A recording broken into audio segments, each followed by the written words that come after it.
তারাবির সালাতের রাকাত বিতর্ক এড়িয়ে চলুন, রাকাত নিয়ে বিতর্ক করবেন না।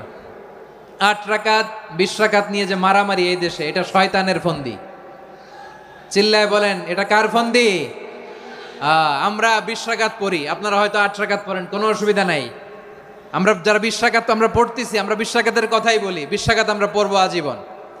সৌদি আরবে মক্কা মদিনায় 20 রাকাত পড়ে, কোনো অসুবিধা নাই। অন্যান্য মসজিদগুলোয় 8 রাকাত পড়ে, এই নিয়ে এদের মধ্যে মারামারি আছে?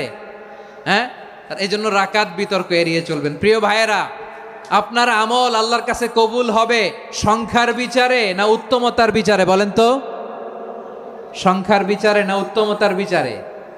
উত্তমতার বিচারে। কত চমৎকার ভাবে আপনি আল্লাহর সামনে দাঁড়াতে পারছেন এটা বিবেচ্য। রুকু সেজদাগুলো সুন্দরভাবে করবেন, রুকু থেকে সোজা হয়ে দাঁড়ানো ওয়াজিব, 2 সেজদার মাঝখানে সোজা হয়ে বসা ওয়াজিব। এই তাদিলুল আরকান বাদ দিলে হানাফি